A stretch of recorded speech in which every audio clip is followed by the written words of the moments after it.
Же министр кетет, же таптакыр президент менен бүт бары кетет да. Президент дагы ойлобосун. Мындай жөн эле бүгүн сөз менен калып кетет, кете берет деп. Чырактай кыз жерге берилди. Ушул түштөн кийин баары, премьер-министри дагы, президенти, бу спикер бардыгы айтат, мен биз көзөмөлүбүзгө алдык депчи. Силердин көзөмөлүңөр алгандан эмне пайда түштөн кийин?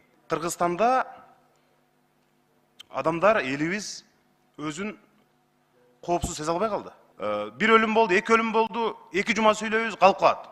Улан Омоканович, арызды жазасызбы?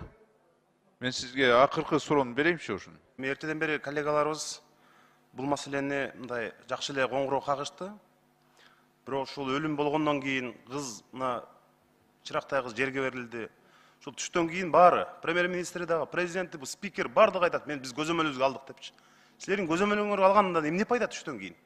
Адам өмүрү кыйылып, болор иш болгондон кийин. Экинчиден, мен эми бул маселе боюнча дагы анан жалпы дагы урматтуу ички иштер министринин жетекчилиги, өзгөчө мына шаардык милициянын жетекчиси.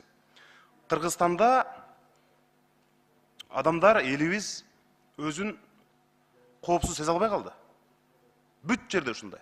Элибизде маанай абдан начар. Күндө интернетти ачып, мына сайттарды караңыз. Өлтүрүп кетти, уруп кетти, муунтуп өлтүрдү, бүт ушундай жаңылыктар. Элибизде абдан начар маанай. Бүт аң сезимдүү катмар, бүт Кыргызстандан кетебиз деген эле адамдар. Акыл эстүү, билимдүү адамдардын көпчүлүгү ушундай. Келечектен үмүт болбой калды. Ошо дал ушул ишенимди кайтара турган мына ички иштер органдары силер болушуңар керек эле. Эми кечеги ошо камерадан көрүп туруп, урматтуу шаар милициясынын жетекчиси, сиз ошол жигиттерге чара көрүшүңөр керек. Мына Грузияда дагы бизге окшоп элдик инкылап болгон. Андан кийин келген бийлик болгон милициянын, эски системанын бардыгын жумуштан алып туруп, кайрадан жаңы милицияны алган. Ошолор мына эл ишениминдеги милиция болгон. Эгерде иштесек биз акчага шылтабай, акча табылмак. Эми өзгөчө мына шаарда уурлук дагы аябай күчөдү.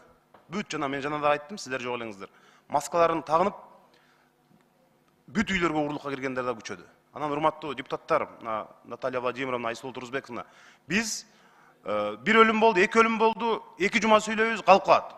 Айзада, Бурлай деген мыйзам кабыл алышыбыз керек. Эгерде өкмөт алып келбесе, аны биз кабыл алышыбыз керек. Мына ошондой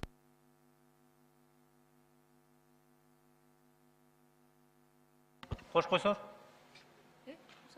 Мына ошондой жол менен биз узак мөөнөттүү идеологиялык саясат жүргүзбөсөк, өкмөт келет экен, улам алмашат экен, жаңы министр, жаңы премьер-министр келет экен, бул маселе мындай чечилбей калат экен.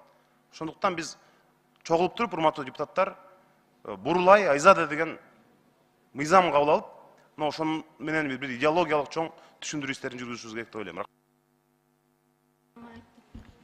Урматтуу депутаттар, биз азыр сүйлөп эле жатабыз да. Биз ошол менен кетсек, эч таасирин бербейт да. МВД ушундай эле иштей берет. Ошондуктан азыр токтомду чыгарбайлыбы? Улан Ниязбеков министр өзү айтып атат, жоопкерчиликти сезип атам дейт. Же биз анда жумуштан кетирели, же өзү кызматтан кетүүчү ушундай арызды жазсын.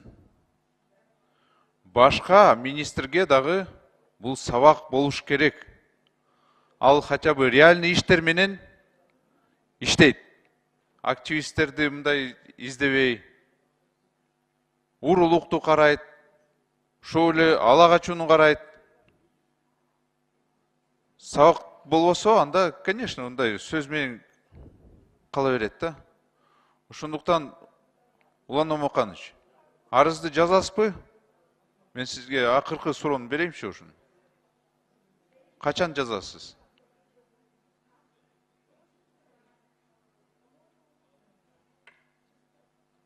Биз териштирели кимдин кайерде күнөөсү бар экен, ошого жараша болот да. Чечим чыгарабыз. Жок, сиз өзүңүз айтпадыңызбы? Моралдык жоопкерчиликти сезип атам, алып атам. Сезебиз, ар бир Кыргызстандын жараны үчүн биз жоопкерчиликтүүбүз. Биздин кызматкерлердин жоопкерчилигин карап келели, анан ошондон чечим. Бүгүн элге чыкпай, биринчи жолу депутаттарга келбей, менимче до конца мындай жакшы мындай жоопкерчиликти сезбей жатасыз да.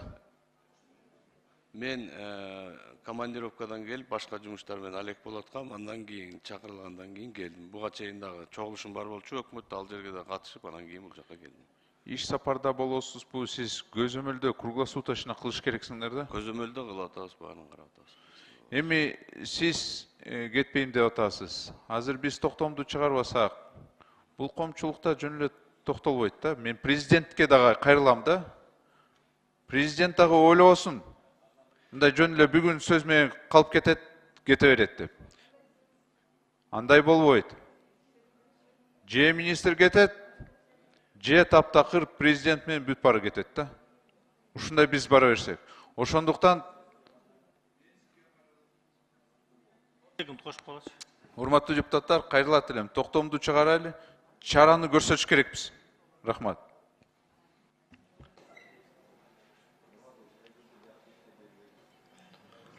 Чоң рахмат, урматтуу Аида Камжыбековна. Мен жогоруда ушул адам өлүмү боюнча айтып өткөн депутаттардын баарынын сөзүнө кошулам. Өзгөчө өкмөттүн өкүлүнө кайрылгым келет. Мына жанагы зордукчул балдардын 2 күн мурда 5 апрелде чырактай кызды зордук менен, күч менен урдап баратканын бардыгы видеого чыкты. Болгон интернет сайттардын баарына чыкты. Туугандары, апасы бүт ушу милицияга кайрылып чалып жатса дагы, милиция эмне үчүн өз убагында жардам көрсөтө алган эмес. Ошол жерде машиненин номери турат, камераларга чыгып атат. Ошол кеткен багыты боюнча барганда, ошол Айзаданын өмүрүн сактап калганга мүмкүнчүлүк болмок. Ошондой эле зөөкүрлөрдүн бардыгын ошол жерде алып чыгып, коомчулукка көрсөтүп, экинчи мындай окуя кайталангыс кылыш керек эле. Коопсуз шаар деген бул бир гана биздин жарандарыбыздан жанагы айыппул чогултуп, бюджетти толтура турган бир система эмес. Бул айыппулдан дагы биринчи кезекте биздин жарандардын коопсуздугу болуш керек эле. Урматтуу өкмөттүн өкүлү ошол ички иштер министрлигине кайрылып кетким келет. Кыргызстанда өзгөчө борбордо жашоо абдан кооптуу болуп калды. Мына жер тамдарда, жаңы конуштарда, борбордук көчөлөрдө карасаңар, уурулук кескин күчөп кетти. Интернетке күндө чыгат. Мына бүт ушу кепкачан, маскачан балдар кирип эле камералардан коркпой калышты азыр. Анткени милиция таппай атат да. Күндө уурулук мына. Көп кабаттуу үйлөрдөн дагы ошол бүт болгон нерсенин бардыгын алып чыгып кетип атышат. Милиция ошолорду таап, улам жазалап турганда мындай болмок эмес да.